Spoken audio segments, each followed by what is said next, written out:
That's embarrassing, you guys. That's super embarrassing. It's okay. Cut it. Hey, can we cut that? Um, you want to know what's so funny? In the beginning of this stream, you want to know what I said? Volume, is it low? Okay, let me turn it up a little bit. How about now? How's the volume now? Yeah? Okay. Well. That's really funny because you can see that I'm sweating. It's hot in here. Um, yeah. So in the beginning, when I first started this stream, I said testing, 1, 2, 3, and I'm gonna keep saying testing, 1, 2, 3 until I feel more comfortable with this equipment. And lo and behold, I muted myself. Fuck. It's embarrassing, you guys. Please forgive me. I feel like such a noobler still. Yeah, so basically, hi, hello. I'm gonna redo that whole little intro I just did, and you guys don't even know because it was muted, so who's to say if I'm repeating myself? But happy Friday, everybody, and goddamn, I am so grateful that it's Friday because I don't know about you guys, but you know, I have a work from home 9 to 5 job, and I've just been feeling super unmotivated and anxious about work lately, and just been like counting down the seconds until the weekend, and this weekend was like no exception. I am just really, really grateful that it's Friday and so happy to be here with you guys and just, forget about work for just a couple of days. Um, and also, I probably need to take care of that delay so I can figure out. I'm sweaty right now. But let's get into it. Let's kick off this weekend. If you have a drink, it's happy hour technically, so raise it up. Cheers me. But yeah, so how serendipitous, you guys, because last week I said that I wanted to talk about Black Widow because I had never gotten a chance to talk about Black Widow when it first came out, so I wanted to do a little bit of a review. And then this big old Black Widow bomb dropped last night, this morning, whenever it really was, but huge Black Widow news with the whole Scarlett Johansson lawsuit, and I'm gonna have to talk about it a little bit because I I find the whole Scarlett Johansson lawsuit thing incredibly fascinating. I think it's super super interesting, and yeah, I just kind of want to, before we get into the whole Black Widow review, I so if you guys don't know, Scarlett Johansson and Disney reached a settlement in their lawsuit today, and I'm personally pretty shocked about it, but I also am not because I feel like it, with everything that was going down, like the way this was settled was the best move, but still shocked because this is kind of an unprecedented case for unprecedented times with an unprecedented platform and the future of streaming and all that. But yeah, so if you guys, I mean, I'm sure a lot of you know, but for those of you who don't know, if you've been, out of the loop or in the dark, I'm kind of with you on there. But Scarlett Johansson sued Disney like a couple months ago over really loud airplane just flew over my house. Heyo.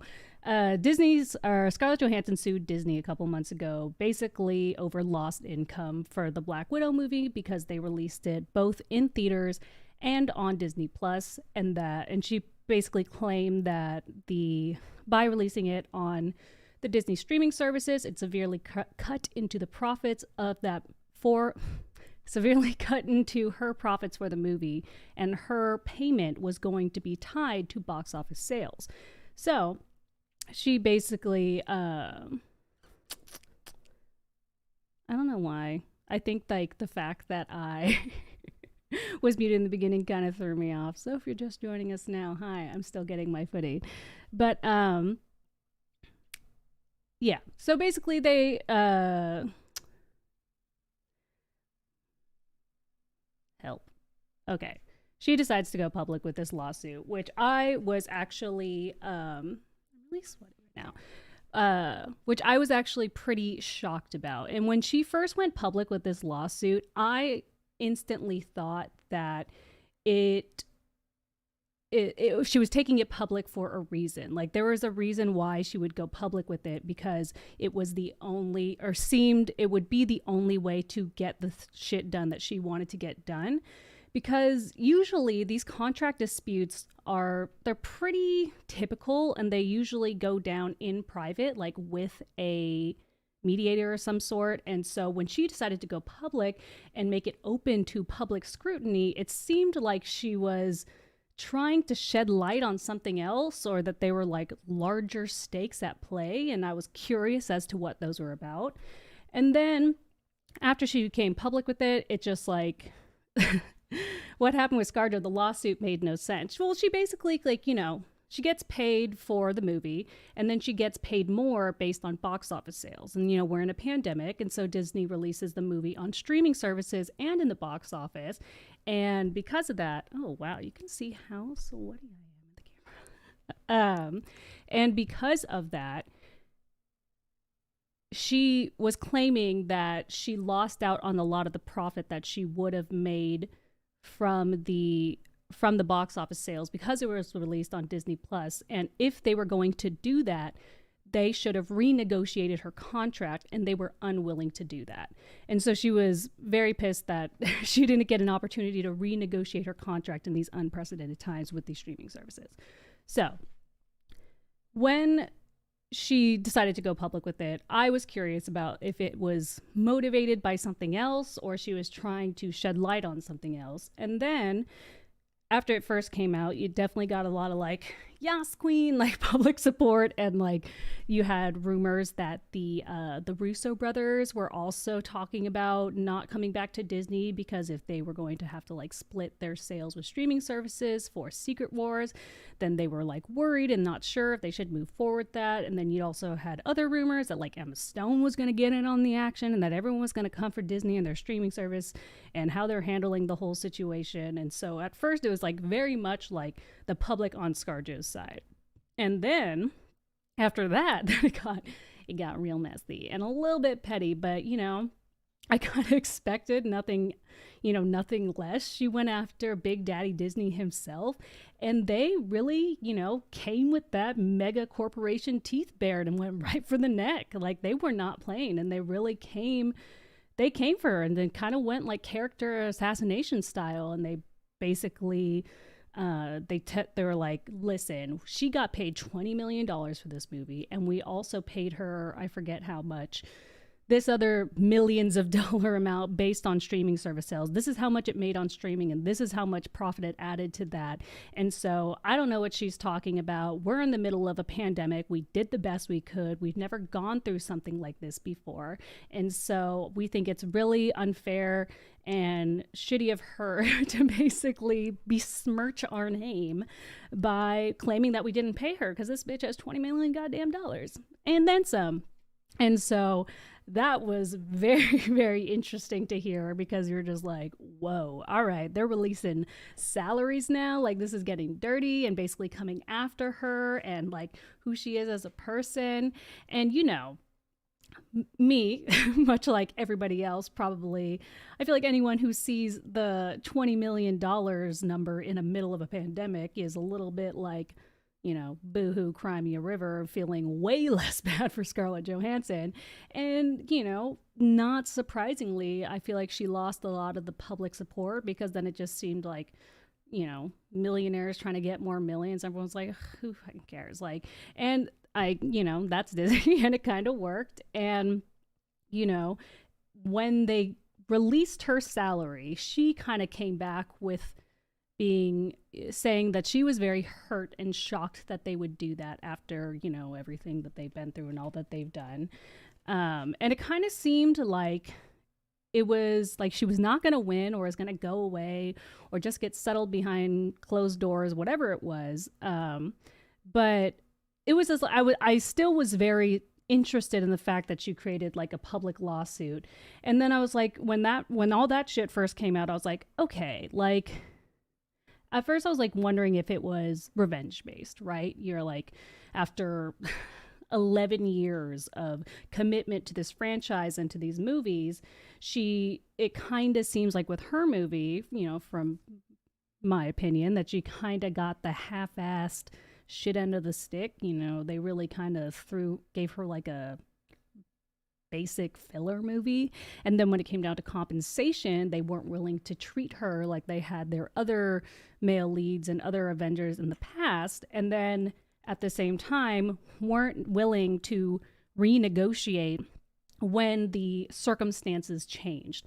And so I thought it was kind of like this revenge-based thing where she was done with Marvel and it wasn't going to be doing any more movies. So she was just kind of like, all right, well, fuck you. Like, no, I'm not going to sit there with that shit. Like, I'm just going to come for you because I don't really have anything left to lose when it comes to this franchise. And so that's what I first thought it was. Or, you know, perhaps she was like harboring old grievances, and then like now that she was done with Marvel, that she could kind of come after them for what she felt like they owed her.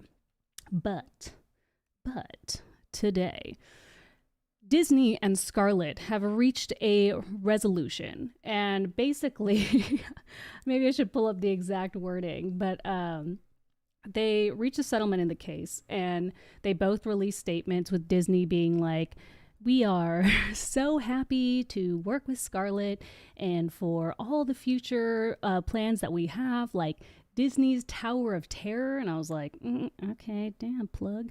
And then Scarlett Johansson released something similar, basically being like, I'm so grateful for all the work and years I've spent with Disney, and I'm really proud of everything I've done, and so happy and grateful to keep working with them for continued projects in the future. And when I saw that, I was like, okay, so that's what this is about. It just shed an entirely new light to me, who maybe hadn't been thinking about it hard enough, into what this lawsuit really could have been. Like, what was the real and clear motive for Scarlett Johansson? Because when they're talking about continued projects and Scarlett Johansson being involved in Disney's Tower of Terror, I was like, okay, so the plan was, which is not surprising, for her to just keep sticking around and doing cameos or appearances or voices for all of these different things.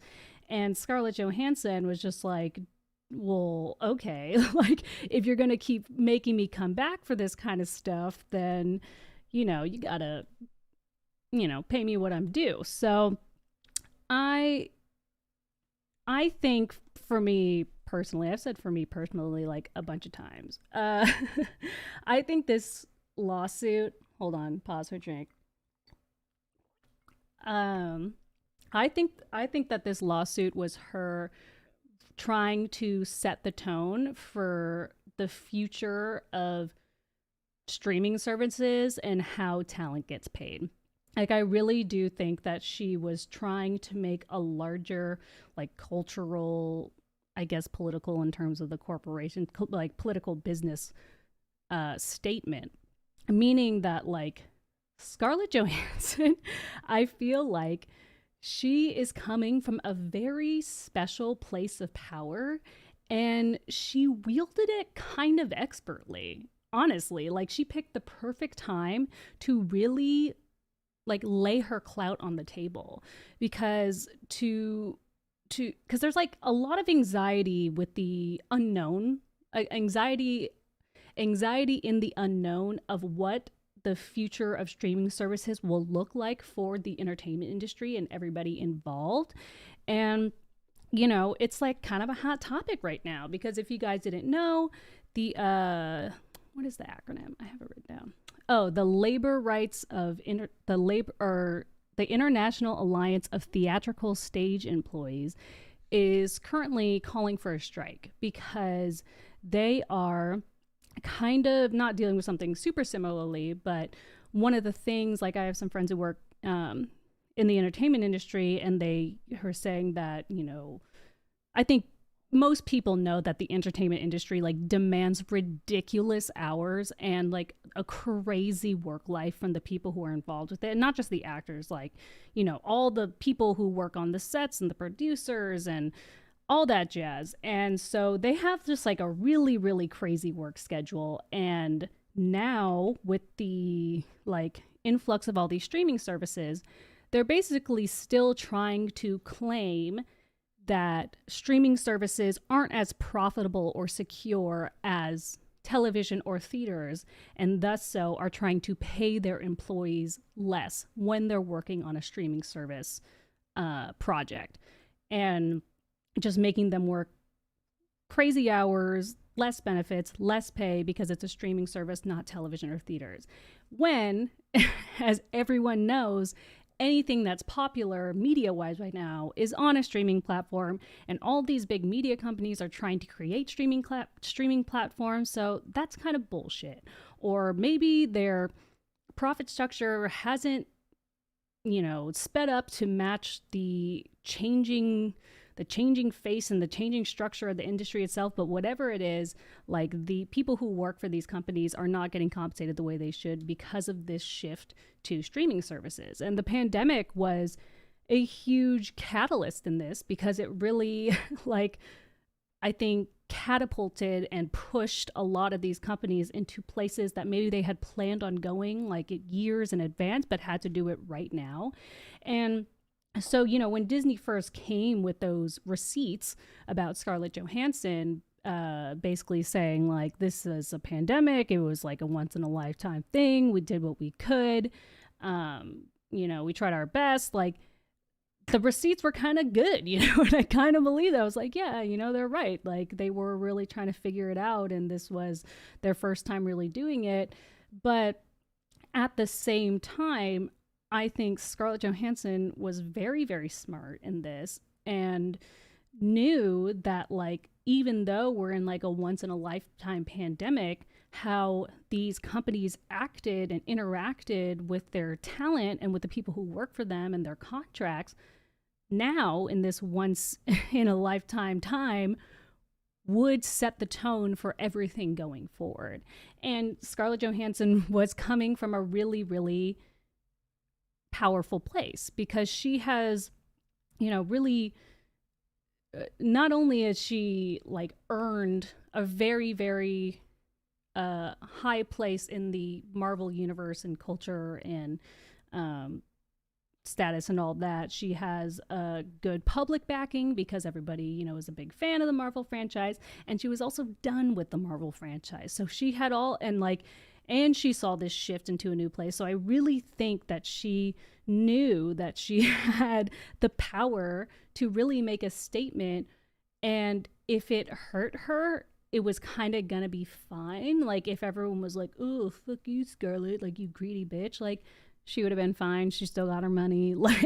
Maybe people would have liked her less, but she was like, okay, but I can do this right now, and probably one of the only people that can really do this right now and negotiate this way, so I'm gonna do it. And honestly, props to her.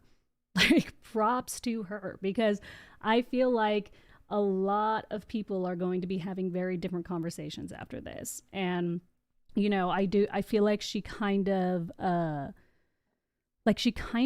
played Disney's PR bullshit against them, because she knows at the end of the day, they want Marvel to be one big happy family, and they have to keep Marvel good and profitable and running smoothly and moving forward, because they gotta keep bringing in those big buku bucks, because they are the cash cow of Disney right now, and the most the most sure thing for the future. And so to mess with that harmony would just be so stupid. And I think they came at it very ego, very how dare you come at us like this? Oh, you want to play, bitch? Let's fucking go. But then they're like, oh, wait, is it really worth it to disrupt the shiny, happy Marvel family where we all love each other and we all love this beautiful journey we've been on for 11 years, just so we don't have to pay this chick, when it's they got the money, you guys. Okay, they may not have but they could, even if they didn't have the money, they could get the money. They're gonna be fine. And so, and I think Scarlett Johansson also knew it. So it's they needed to just pay her. It was way easier to pay her than go through the disruption of their public image and really throw a tarnish on like a smudge on the Marvel good name, because like Marvel has like a pretty squeaky clean reputation so far. There's a couple things here and there, but for the most part, like the directors in recent years have loved working for them, actors have loved working for them. So it's just like, don't don't fuck with Marvel Disney. Like, just let it go. And I do think the powers that be at Marvel, like the big players, really stepped in and were like, what are we doing here, dude? Like, you're really gonna have like a public dispute with Scarlett Johansson, who has like been with us from the very beginning, like for what? Like, over, like, just give her the money, like it's fine. Like, we'll make it up later, like. And I'm just impressed. I'm shocked. I found this whole thing incredibly fascinating, I think. And I'm curious to see how it affects the future, for real, for real.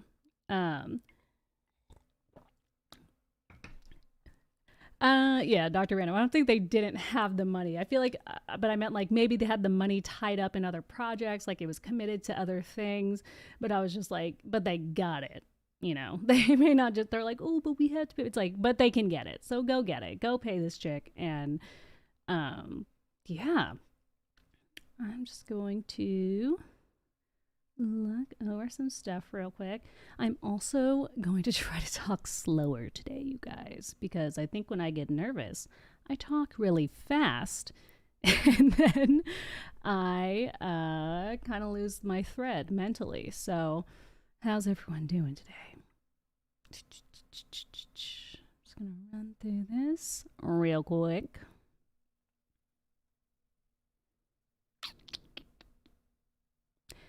Yeah. Okay. So, hold on. I have to burp. Classic. And in the good mic, too. Oh, now my hair's on the mic. Jeez. Wow, you can really hear, like, every slurp in this mic. It's very ASMR-y. Yeah. Okay. Now that we've talked about this lawsuit, although I am curious to hear what you guys think of this lawsuit, because I just went on for, like, 20 minutes about how I think it's interesting and fascinating and, good for Scarlett Johansson. But I'm actually curious to see what you guys think about it. Do you think she's just being like, greedy, or do you think she got what she was due? Whatever. I'm kind of curious to hear what you guys have to say about it. But now that we are done talking about the whole lawsuit drama, I feel like we should talk about get into the movie itself, because I never got to talk about Black Widow, you guys, when it first came out. And I have some thoughts. I do have some thoughts on this movie, because I don't know. The whole movie was like a push and pull of me being torn, like truly being torn, because it was, if we're just going to go with like an overall grade, it was not great. But I still like really enjoyed it, and I personally like certain elements of it. But I kind of just want to kind of get into that and break that down. But first, let's see. I wanna fix that. Let's see. There. I think I wiped that off when I was wiping my sweat. Looks like some people are saying she was justified in the lawsuit. Get that money. Yeah, get that money, ScarJo. Especially when you're like getting it from Disney. Like, get that money from that billion-dollar corporation, girl. Especially after 11 years. Like, please. So, Black Widow. Oh, that was an inside burp. Y'all hear that one? I think on the outside there was a lot of things that, and it's going to be hard. I'm just going to tie it into like this whole lawsuit conversation, because this lawsuit conversation really did kind of keep making me reflect and come back to the Black Widow movie itself, because I really I feel bad for her. Like I just feel really bad for her because I I personally don't understand why it took so long for her to get a solo movie. Like to me there's no reason why it should have taken this long because everyone else was getting their solo movies. Okay, maybe like Hawkeye didn't get a solo movie, but it's just or another random characters, but she has been there since Iron Man 2. They totally used her as like the only female in the cast for for so long, and that's fine. Like female representation, like I knew that they were using her as like the girl power in it, and that's fine. Okay, we needed it. But the fact that she never got her own movie was so confusing to me because it's just like how many fucking James Bond, John Wick, Mission Impossible movies come out every year. And you're telling me that there was like no one available that could have written like a spy movie, like a super action, fun spy movie that tied into the greater Marvel, and maybe didn't even tie to Marvel universe, just like was an origin story. Like, that just doesn't seem right to me. Like, it seems like a fairly simple equation here, and I always thought it was super bizarre that they never gave her moment in the sun, especially when a lot of the other origin story movies in the Marvel universe were kind of taking like maybe a B Marvel character and beefing it up and then like giving it the old good story treatment and going from there. And I just don't know why they couldn't have done the same for her, especially after like establishing a connection with her and Hawkeye.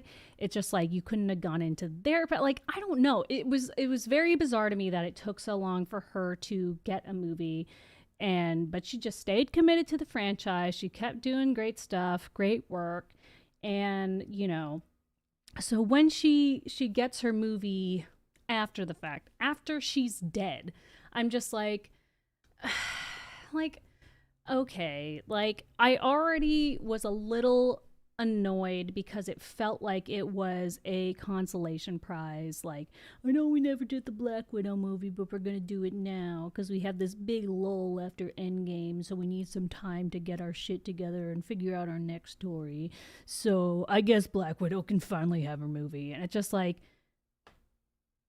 all right, that's cool. A little, a little offensive, but fine, okay. Or like, I think a lot of people have also like speculated that like they only started doing like Captain Marvel and like Black Widow movies after the success of Wonder Woman, with which who knows if that's true, but doesn't look good on the outside for it. And yeah, I don't know. So I just felt really bad for her with the whole with the context of it all. And then what this long moaning sesh has led up to is that it really made me, okay, you know what, Corey Taylor, that is so right. We never got to see what was in Budapest. Like, why drop these Easter? Like, it was right there. Like, it was right there, dude. Like, I don't, whatever. Moving on. So, when she does finally get her solo movie, when it's just like a half-assed filler movie, I was just like, dude, like, really, man? Like, really, to this chick? To Scarlett Johansson? Have you seen this? Have you seen Scarlett Johansson? This is like a once-in-a-lifetime body and face, and she's giving you like 11 years of her life, and you couldn't give her... I don't know. I just felt really, really bad for her, and I don't know. There were just so many, like, overall the movie was not that great, but there were still really good elements. So let's get into that a little bit. Okay. So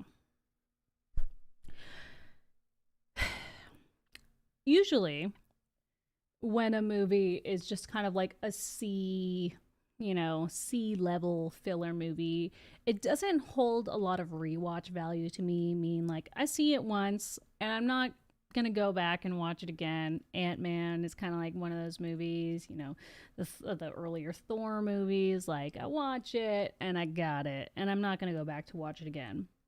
Weirdly, I think some of the action sequences and the performances are enough to bring me back to Black Widow for a second viewing. So it's just like, it's not all bad, but it was tough because it's just like watching the movie, it felt like after all this time, after all this shit, it didn't even feel like Scarlett Johansson was the star of her own movie. Like, am I the only one? Like, it really felt like she was like a voyeur in her own movie. Like, she was the one who was like watching all of these events play out. And she was the one who was just kind of being like dragged along from plot point to plot point. And like, she wasn't even getting the best emotional moments. They were going to like Florence Pugh, who was like, we'll get to Florence Pugh later. But like, I don't know. I was just like, how is Scarlett Johansson not the star of her own goddamn movie after this so long? And so that was very interesting. And I think so. Starting from the beginning, right? The movie spent a lot of time on the setup of everything, which I wasn't mad about, because if we're gonna like do a deep dive into Natasha's past and like how everything came to be and how she got to be who she is, I'm not opposed to a long setup and this a big if there's a good payoff. So when there wasn't a good payoff, that's when that setup became like a little bit like a little bit of a droll. But I actually, like, some people were saying that the opening sequence was like, boring, spent too much time with her as a kid, or whatever the fuck, or whatever all the reasons were. I actually didn't agree. I thought it was fine. Like, I didn't mind all of the setup because, like, I like a big, complicated story. And also I was expecting a better payoff, so I actually didn't really mind it. But it suffered what so many movies, like, it's very hard to name movies who don't suffer with this. The classic fumbling of the third act. Like, they do all this movement and they're going and they're going and they're going, and they get to the third act and they're like, and then they just lose the plot, and then they like land on their face. And this movie was no exception. And yeah, there was like a couple of things like that. Like, you start off with good old ScarJo, being her Black Widow-y self, on the lamb, skirting the lawn. You're kind of like, ooh, like, fun.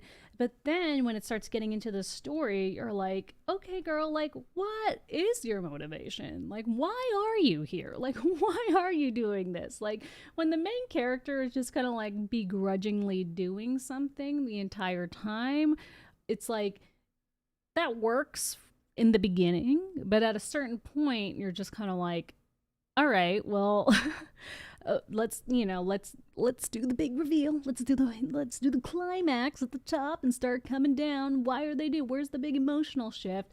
And what I mean is, like, I'm looking for that moment when you feel it, when you feel the main character, when you feel their shit, when you're like, okay, like, this is what this movie's about. This is what this person's feeling, and like, let's go on this ride.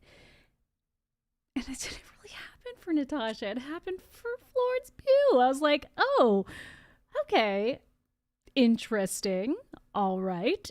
So she doesn't get this emotional arc in her own movie. Interesting. And then you had I can't say it without a straight face, but the Taskmaster person, like, good God.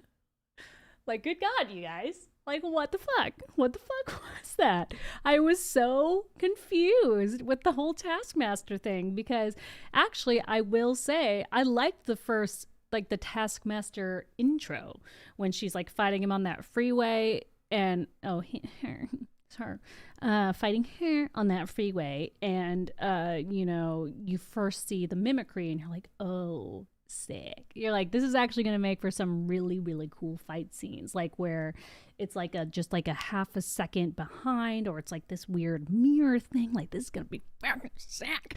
And then it got, and then it just like wasn't sick. Like I thought it was going to be this really cool, interesting fight choreography. And that was like the only cool moment. And then like, I'm pretty sure it's been a little bit of a while since I've seen it, but I'm pretty sure the next scene with Taskmaster was that scene where Taskmaster is just like bulldozing down that street in some Europe town city, and like I say bulldozing because I thought that's the only way to describe it. Like, burp. Okay. Like, she was literally hanging out of the sunroof, driving down a street, hitting every car. And I was like, aren't you guys a covert, like, Black Ops spy operation? Like, why? In what world would you make a scene like this? And not even like oops, accident, collateral damage, just like driving through. I was like, this is straight banana sauce. Like, what is this?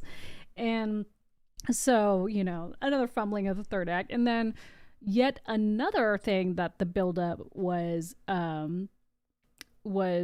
very much fumbled was the villain. Oh my God, you guys.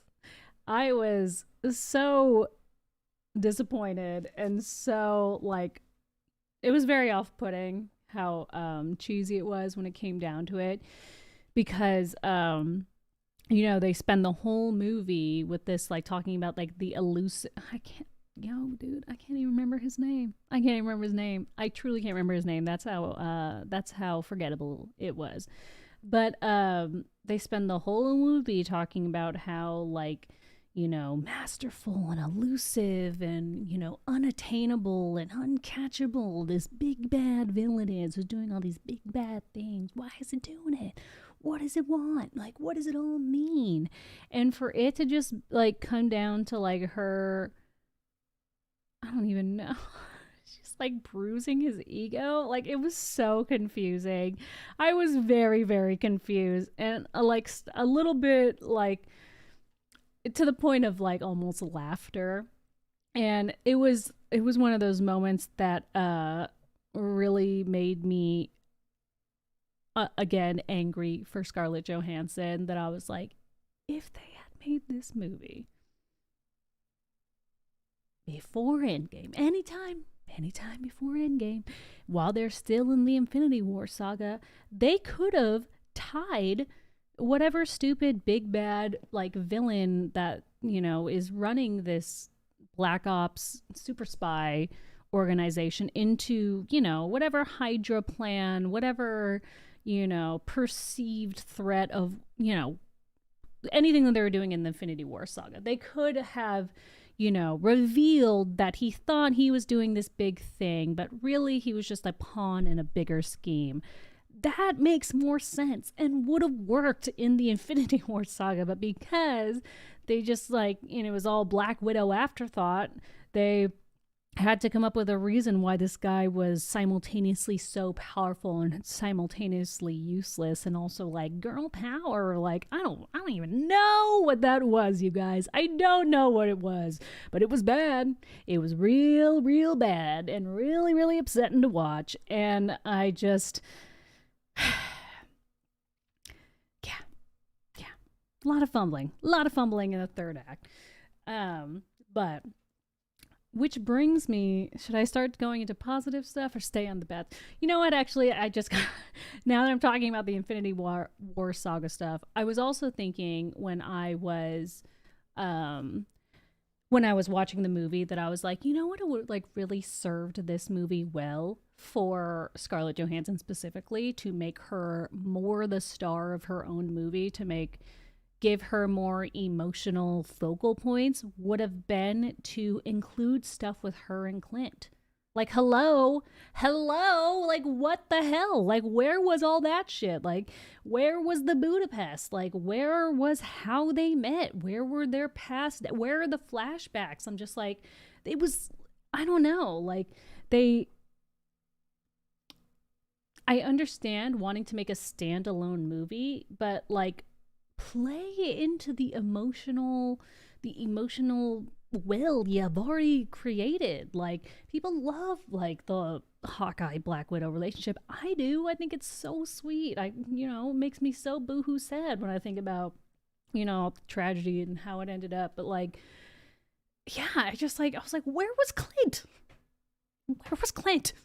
Where was he? Like, that's what I wanted to see. Like, I don't know. Like, he didn't have to be like with her in this adventure, but like he could have at least been like in the flash. I don't know. Whatever.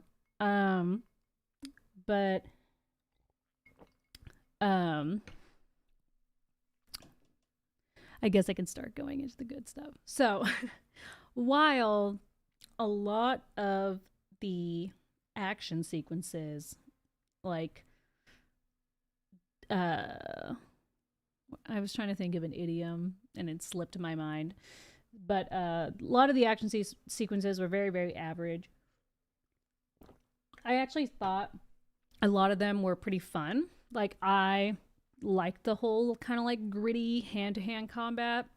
I think it's the scene like with her and Florence Pugh in her hotel room. I thought that was a lot of fun. I thought the opening sequences with Black Widow were super fun. I thought a lot of the action sequences were like, they were good. They were like on the ground, super spy, no powers, kind of like very like Captain America-esque. I was very into it. But then like would just as easily them doing something like that, they would just have like Taskmaster like barreling down the street with like whatever the fuck. And then I did feel like they had a real opportunity with all the sexy spy ladies to do something like really cool, and then they were all just like, it reminded me of, has anyone seen that movie Death Proof by Quentin Tarantino, or is it Death Proof, the Quentin Tarantino movie where the movie ends with them just like punching Jeff Bridges like in a circle, like he's like getting punched and then someone else punched and they're all like standing in a circle around him and they're just like punching him, and that's like the end credits of the movie. That's what the the ending scene with all the sexy Russian spy ladies felt like, but they were all just like taking turns being like punch, like pinch, like I don't know, it was just not it. But I did like, there were definitely some parts in that movie that I feel like played to the strengths of Scarlett Johansson's character's fighting style, which I really, really enjoyed, and I wish that we kind of spent a little more time with. In my opinion, I think that would have made for a better movie, because like I just feel like the movie really should have played into the like action movie aspect of it and really went like John Wick style, where it was like, you want to see some cool shit? Well, I'll show you some cool shit. But then it was just kind of like, do you really want to see Black Widow? Here she is doing this. Is it, or, oh yeah, it's Kurt Russell, actually. You're right. James Bunt. But now we got to get to the best part of the movie. And I think we all know, I think we can all agree, hands down, Florence Pugh was the best part of that movie. Like, that chick is such a superstar. Like, like it was amazing to watch. Like, what a scene stealer. Like, poor ScarJo, but like, what a scene stealer. But also, she was a scene stealer, but then also I feel like the way the movie was written was like very much catered to Yelena, and it's maybe because they want her to be, she's going to be in Marvel movies more. Oh god, maybe that's what it was, where they're just like, oh, Scarjo, like you're done here, like you're, this is like your last hurrah. Well, Florence, you're going to be around here for a while, yeah, so let's make you shine. And by god, did she shine. She was shining so bright she took over that whole movie. And she like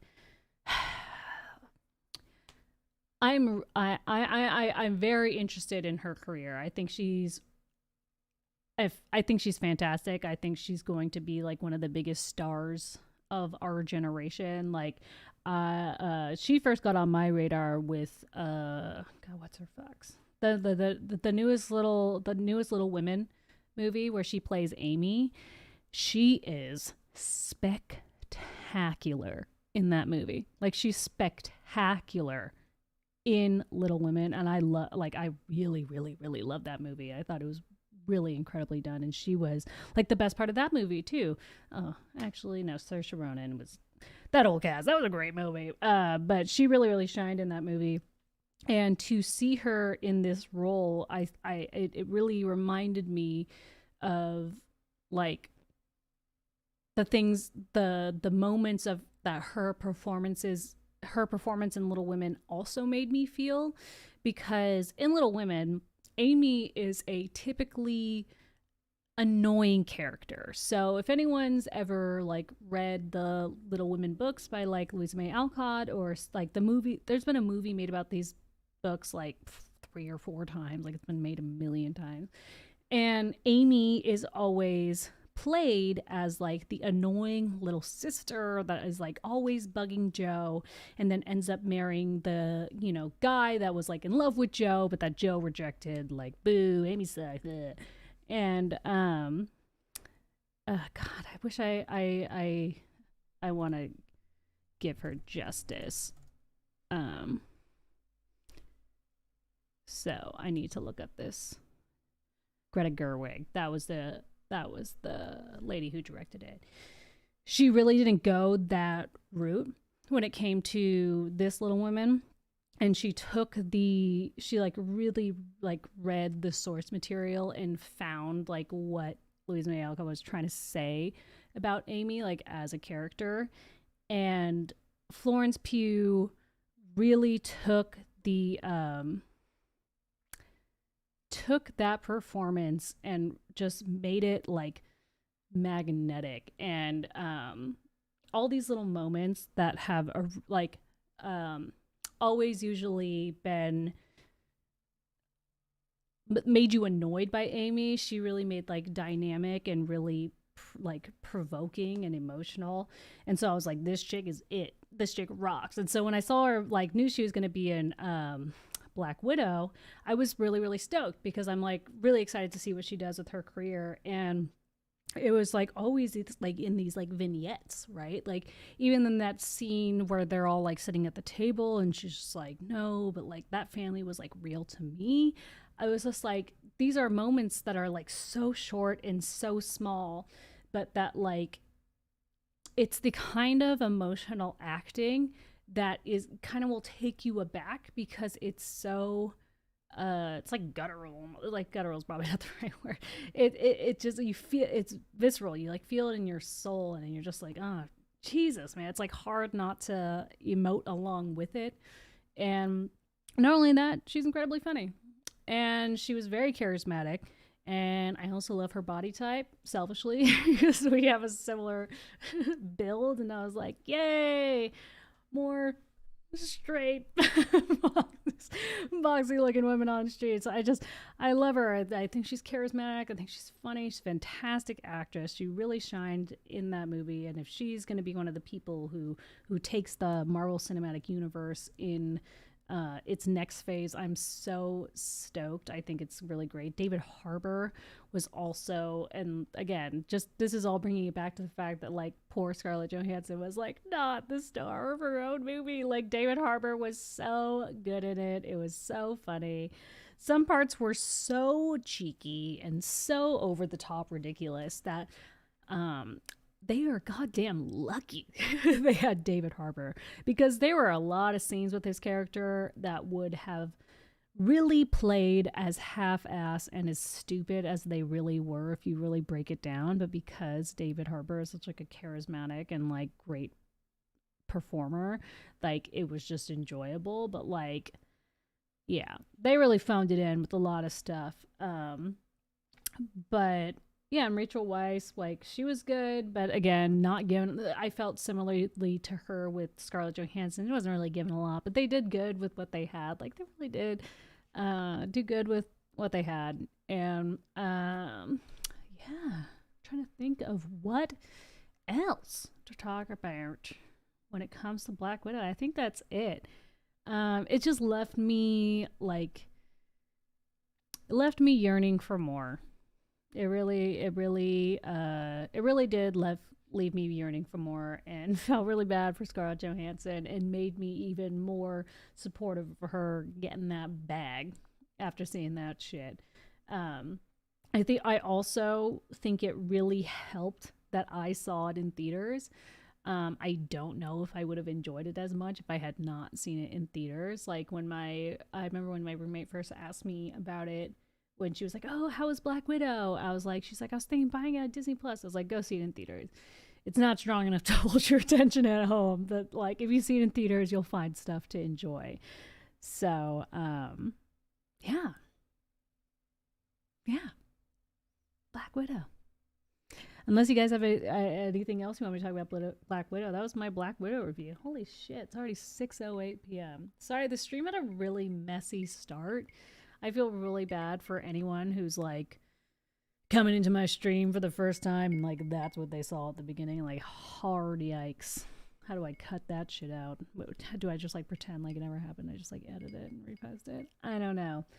But today was stressful AF. I'm not gonna lie, I did not have a good day. I barely made it to this stream on time. I just have been struggling, and I'm really happy to be leaving for New York tomorrow. Get a little bit of a break. I'm not getting a break because I still have to work on Monday, but I mean get a break for a sec. Yeah. Well, since it's already 6:09 p.m., I think I will talk about I think I'll talk about the rest of the What If episodes, and then I'll talk about Venom and all that stuff next week, because shocker, I did not see Venom last night because who has the time? I'm so busy. I'm so tired. But I'll probably see it sometime this weekend or in a couple days or something, and then I'll come back to you guys with some thoughts. Hold on. Burp. Yeah. So, because I know some people wanted me to talk about the last few episodes of What If, but I think I'm going to take a little break for like 30 seconds.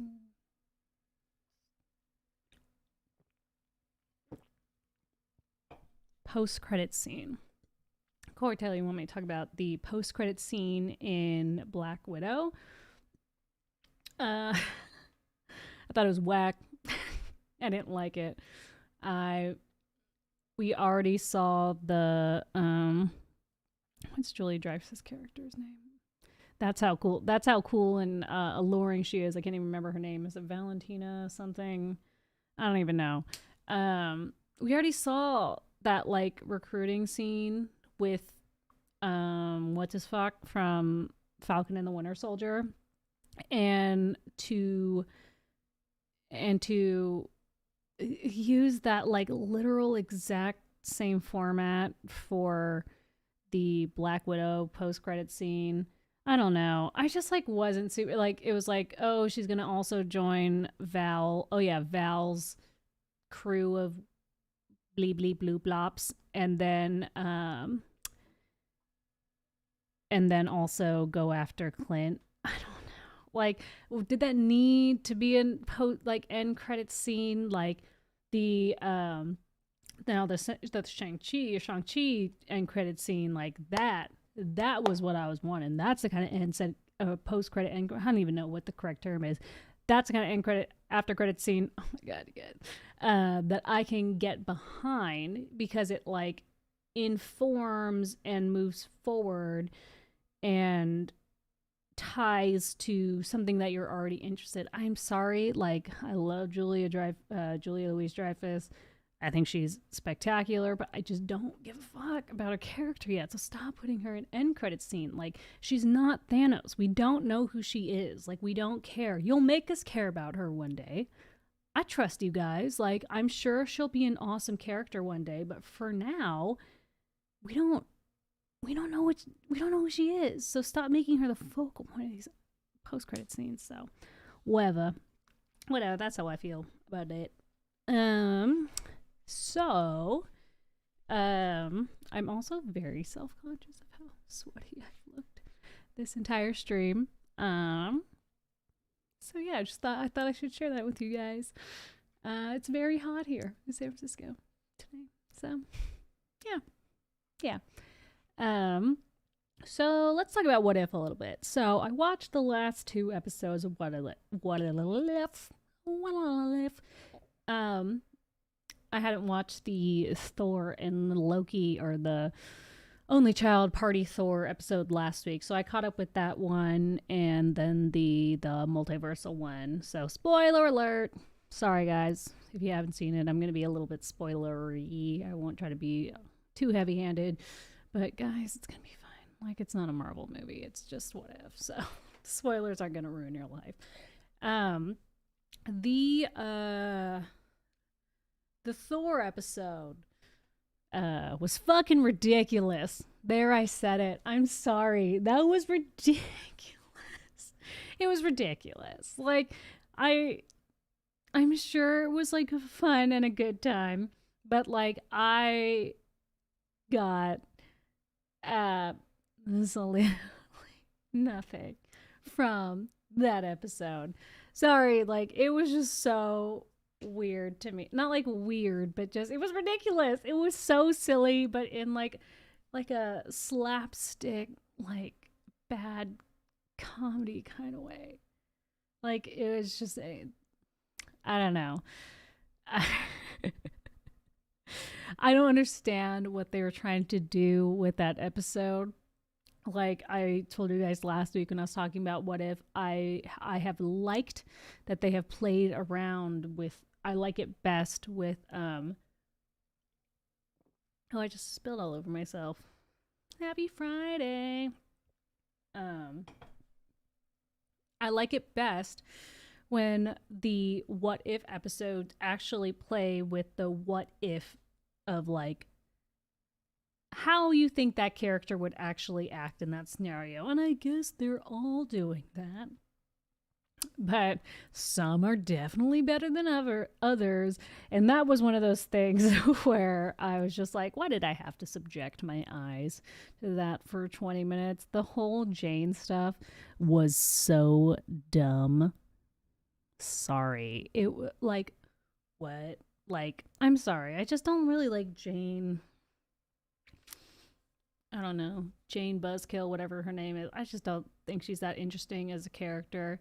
And they're weird, like making her like the fun hot girl in this episode was so stupid to me and so cheap. You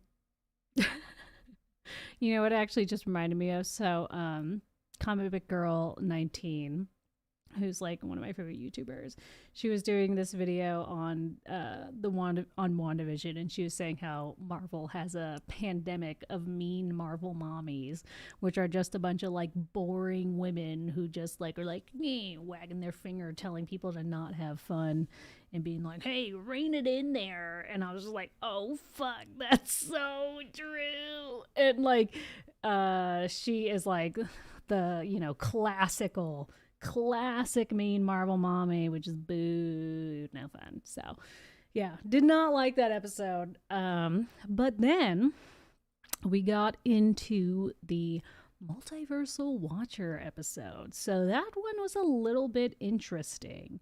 That one kind of brought me back to Earth, to What If Earth, meaning like I had watched the hold on, burp again. I had watched the Thor and Loki, or why do I keep saying Thor and Loki? I'd watched the Party Thor episode, and I was like, dude, nope, nope, it's not it. And then I watched the the Watcher episode. Then I was like, oh, okay, they're trying to make a show. Like they're gonna tie all these episodes together, I guess, somehow, some way. So I'm back. Okay, maybe like they maybe me subjecting my eyes to the annoyingness of the Party Thor episode will pay off for a really fun, cool What If episode. Because like even the way the Party Thor episode ended, I was like, okay, it kind of makes up for it. And then I watched the Whopper episode and I was like, okay, if this actually plays into a really fun, interesting, multiversal, chaotic woo-ha, then like I will forgive the Party Thor episode.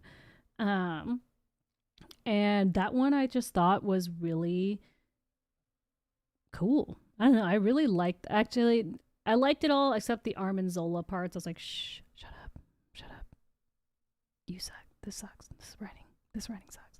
But at the same time, I'm not like really judging them for it. I'm like, it sucks because I was just being a butthole about it. Like, it doesn't actually suck. What sucks about it is they're doing things for expedience sake. Like, they're not doing things to actually, like, you know, make an interesting, dynamic character scene. Like, they're trying to tell something in like 20 minutes. So they're like, oh, this does this. Yeah, boom. Okay, move. All right, and now this does this. And then they keep going to the next scene. So I get it. There's a lot of things done for expedience sakes that I'm not like super mad about. But yeah, no, I thought that one was very interesting. And I liked that it focused on Natasha and Clint because I do really love that.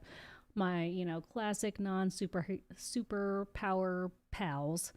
And the fact that we're really going to see the Watcher getting into some stuff. Like, and I was actually very surprised to see them bring in the old evil Doctor Strange. Like, they're still hanging around. He's like, I need your help. And I was like, this is about to get super weird and super confusing, and I'm here for it. I love it. I love that they're just like they're it just went like 0 to 100. It was like, what if Ultron won? Because like everything's always like, it's the end of the world, we just saved the universe, and the Watcher's like, oh yeah, if Ultron won, like it actually would just be shit. Like it sucked. Like it would not be okay. It would totally fold in on itself. Although the Thanos part was like, again, that's another expedient sake thing where I was like, really? He would just like squirt like Thanos? Like, I don't think so. But at the same time, it's like they're trying to tell something in like 15 minutes. Like, they're gonna slice him in half, whatever. But yeah, those are my thoughts on What If. So now it's 6:19 p.m. my time. I've been streaming for about an hour and a half. The first 5 minutes I did have on mute, so that's embarrassing. So now I'm going to open it up to Q&A. Give me those Q's and I'll give you some A's, and then I'm going to take off and try to get my shit together before I fly to New York tomorrow to go to Comic-Con and see my sweet Dan and all that sweet stuff. So yeah, and while you do that, I'm going to take a sip of my drink and look at the chat.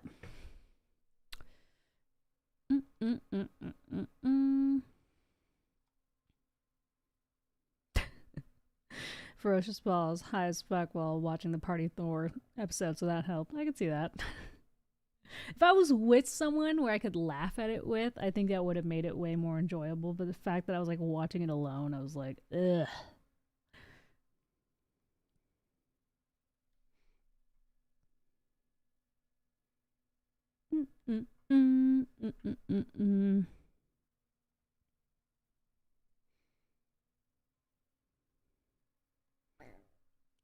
Oh, you got a nice.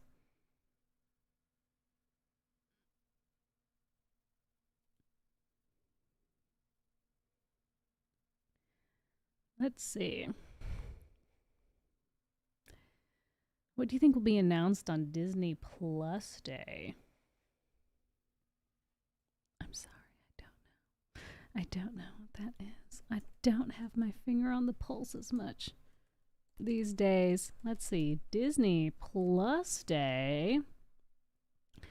What it is, when it is, and what it means for you. Honestly, I don't have high hopes just even reading about this. Like,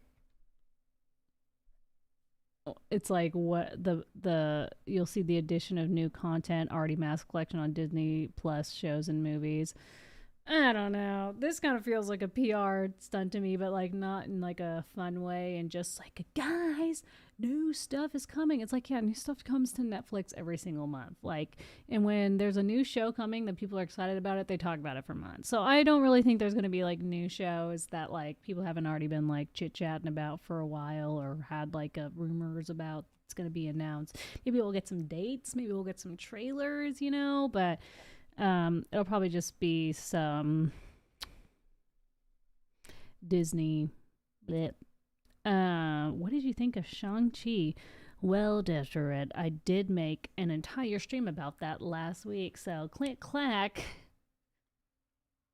my page to see that. I'm not gonna go regurgitating that stuff. The main authority, yo, what's up, you guys? Look at you tuning in. How are you guys? I miss you guys. How far am I in Visions? I just watched the Elder episode. Yeah, I was going to talk about Visions Day, but then we went a little long on Black Widow, and then went a little long with everything else. So I think I'm going to watch the last 2 episodes. I was going to watch them last night, but again, you guys, I have been so busy. It's been a lot miserable. I hope we get a look at Moon Knight and Miss Marvel, says J Bradley 96. Yeah, actually, I'd be super down for that. If they're actually going to be revealing shit, I am here for it. But we shall see. What comics am I reading right now? I'm actually not reading any comics right now. Right now I'm in the throes of God Emperor Doom Club. So you guys have heard me talk about this before. One of my favorite things that's ever existed ever is Danica19, Comic Book Girl 19, who's like my favorite YouTuber. She does this thing called Dune Club, like every summer, where you like read Dune together, and she like, it's a book club. It's just an online book club, and it's fucking awesome. I actually was wearing the shirt for it last week, I think. It's really, really awesome. I reread the first 2 Dune books along with when she first came out with the Dune Club, and it just gave me such a deeper understanding and appreciation for the book. And it took it from something that I like, that I like really liked and I love, to like, Dune is like might be like top favorite piece of media that's like ever existed. And it's just really cool to be experiencing like the glories of the Dune series with other people who are like just as excited about it as you are. It's just like, it's a really, really awesome internet experience. So I'm reading God Emperor Dune Club right now for God Emperor Dune Club. And I was also reading the Darth Plagueis book based on, I think it was like Justin Simone's recommendation. And the last comic I read, I think, was the Eternals comic by Neil Gaiman, if I'm not mistaken. It was alright. I don't know.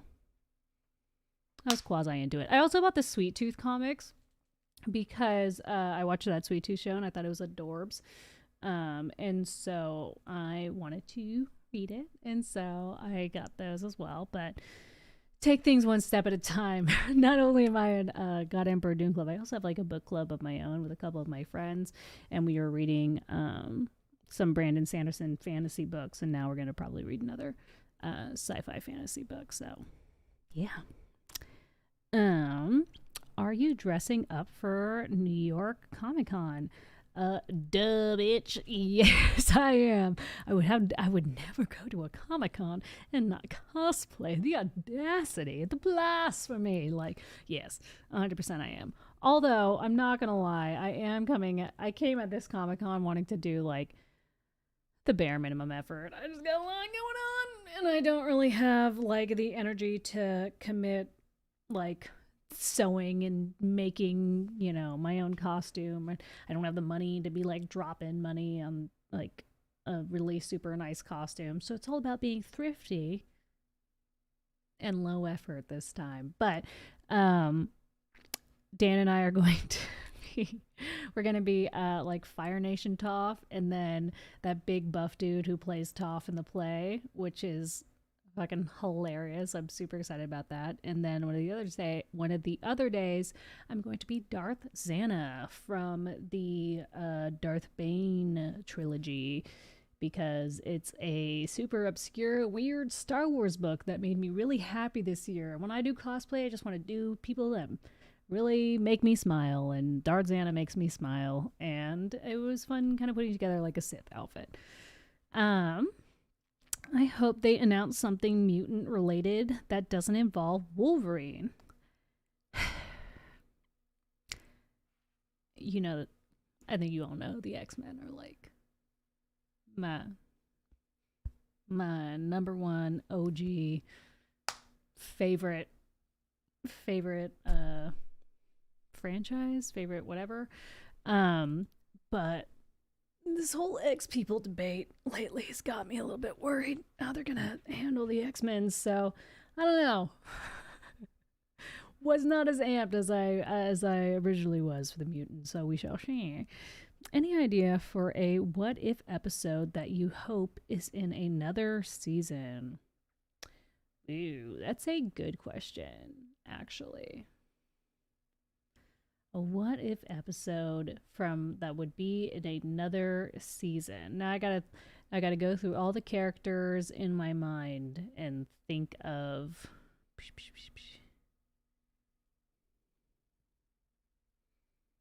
I think I'd maybe like to see maybe like a Superman Red Sun style story with Captain America, Steve Rogers. Who else we get? Who else we got? What if episode where Captain Marvel is actually fun and likable? What else? We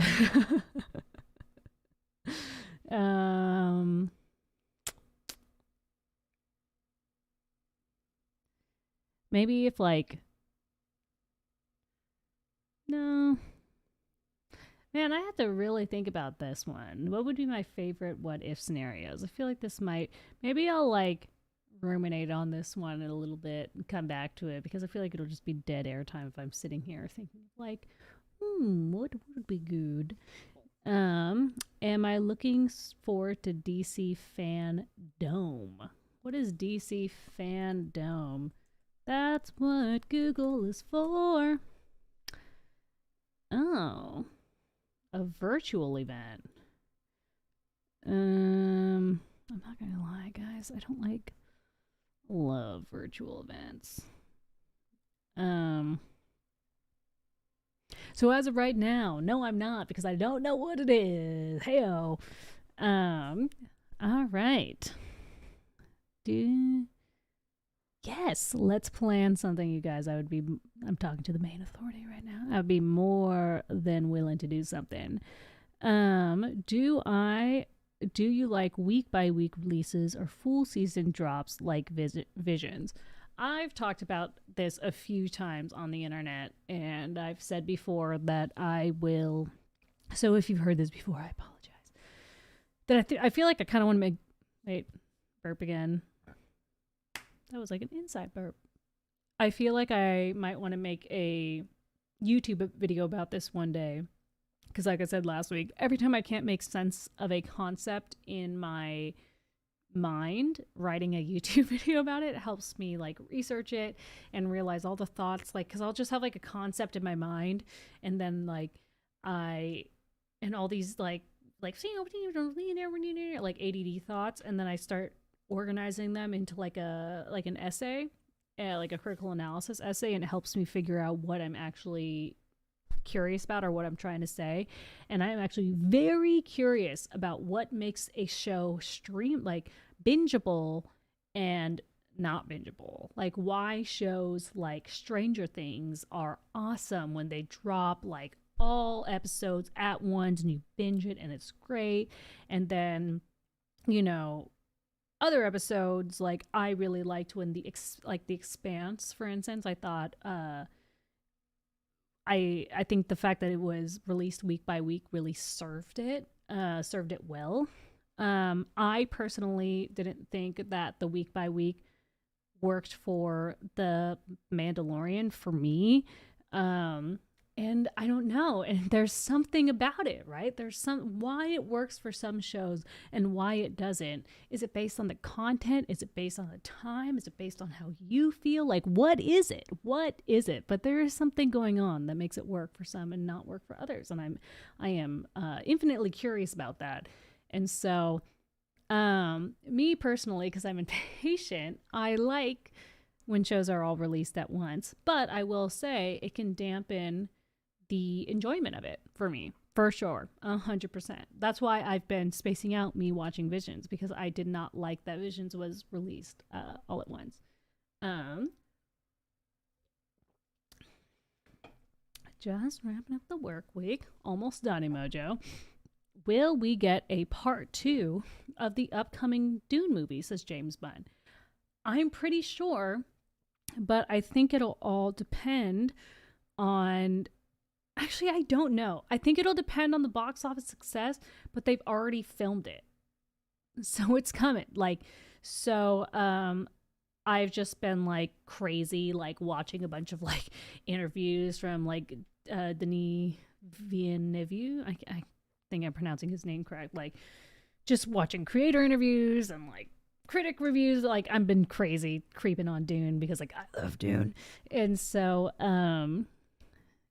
I've already heard that like when the movie ends, it says like end of part 1, part 2 coming next, and that they already filmed it. Like everything that they filmed in this first round is part 1 and part 2. But when they ask Denis, whatever, how to pronounce his last name, when they asked him like, is part 2 for sure coming, he didn't really give a straight answer, which makes me still feel like it's up to studio success.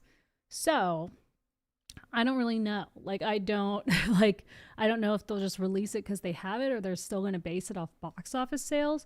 So what that means is that you bitches better go see Dune for your sweet mommy Daryn so she can get her Dune part 2. You heard?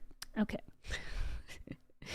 Thoughts on Namor in Black Panther 2. I feel like me and Josh talked about this a bunch when I was on Den of Nerds, but I'm really excited about it because I think Namor is one of those weird characters that is just kind of like fun to watch because he sucks so bad, but is also like enjoyable. Like he's the biggest asshole in the universe. But he's also a lot of fun to have around, and I just really, really hope that they don't make his intro like killing T'Challa, because I don't think the audience will ever be able to forgive him if he does that. So I hope they don't do that. James Bond, if you haven't read Paper Girls, success, I suspect you might be into it. Are you kidding me, James Bunt? Brian K. Vaughan is like probably one of my favorite writers. I have a little signed Funko Pop from him, and I've read Paper Girls, and I'm gonna see him at New York Comic Con this weekend. Big old Brian K. Vaughan sip over here. D. Solaris Knight says, I'd love a What If Quicksilver lived What If episode, so we can have more Wanda and Pietro. Oh, yeah, that would be awesome. I would love that. What Bryan Sanderson books did I read? I read the Stormlight Archive and the Mistborn series. What if Tony Stark was poor? It would just be annoying. It doesn't...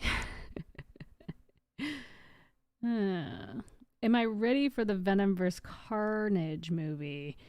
Um,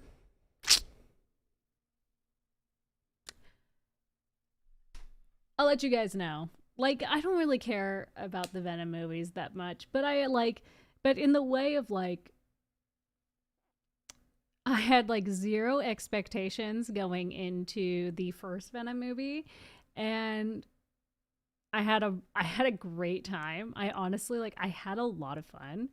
Um but it was also like pretty dumb. It was pretty basic, like nothing super impressive. But I don't know, I just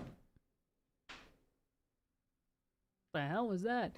But I just really liked it, and I thought it was like a I don't know, I just like it was like a fun time, not a lot to think about, but it was not like good. Like it wasn't like, yeah, Venom. And so I feel like I'm kind of going into this movie in the same way where I'm like not really expecting a lot, but I know it's going to be a good time, so I'm like happy to go have some fun at the theaters.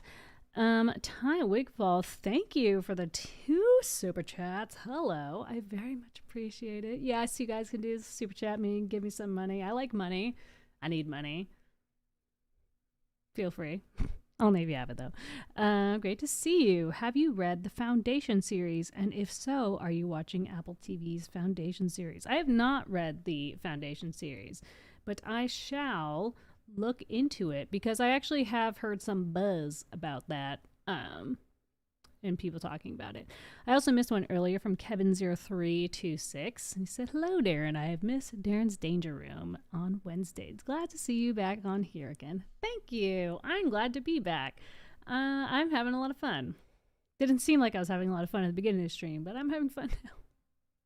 Jeez. Ron C says, with a very generous super chat, "Thank you, my good sir. Personal opinion, Disney's visions are test episodes for in-house, never meant for the public. Due to the backlash for the last 3 films, Disney decided to stream current Disney new Star Wars ideas." I feel like that could almost be true. Like when I was watching the Visions episode, and I'll talk about this more next week, it does seem like the each episode is based off of one very simple idea. What if lightsabers reacted to your personality, right? Like, what if a droid could use the force? It's one simple idea and then kind of build like a little vignette around it. So I could see that as like maybe just like pitches they've gotten, and then they just like handed it like maybe not that they were test episodes, but maybe these were like pitches that kind of fell on the cutting room floor, and so they kind of pushed it out to like an animation studio, like Love, Death, and Robot style, and were like, animate this, make this idea your own, and they went with it. Yeah. So I think I'm gonna end this stream, unless anyone has anything else. Do you think a mutant retcon for one and Pietro could work, since there was no real explanation where Quicksilver had his powers? Maybe why one is mutant Jean lets her access her magic. I really don't know what they're going to do with the whole mutant thing. At first, they got to say mutant first. I can get a little bit. I have so many thoughts on the mutant stuff. I feel like I've talked about it so much on Den of Nerds, but I would definitely go full mutant, I think, another time when I'm not going to not creeping up on the end of a stream. Yeah. Well, thank you guys. Thank you for making my Friday a little more enjoyable. I have it's been a really busy week of trying to get some shit done before I fly out to New York tomorrow. And so it makes me very happy that I get to end the week and spend it with you guys. And I appreciate everybody who tunes in. And cheers to you. And I hope you have a lovely weekend. I'll see you. Oh, you know what? Actually, I should probably talk about next week. I'm not going to be able to stream because I will be at Comic-Con. Heyo. And I'll also be in New York where I don't have all my lovely stuff, my lovely streaming stuff. So I'm not going to be able to stream next week, but I will be back next week on Tuesday or Wednesday. I will keep you posted. I'm sorry. This is very unreliable. I think going forward, it's going to be every Wednesday, kind of same as Daryn's Danger Room. You know what? Let's stick with Wednesday. We'll keep it simple. All right. I'm making the call right here. Wednesday worked. Middle of the week. You know, we're going to go with Wednesdays. So I'll see you next Wednesday, probably around 5 p.m. And yeah,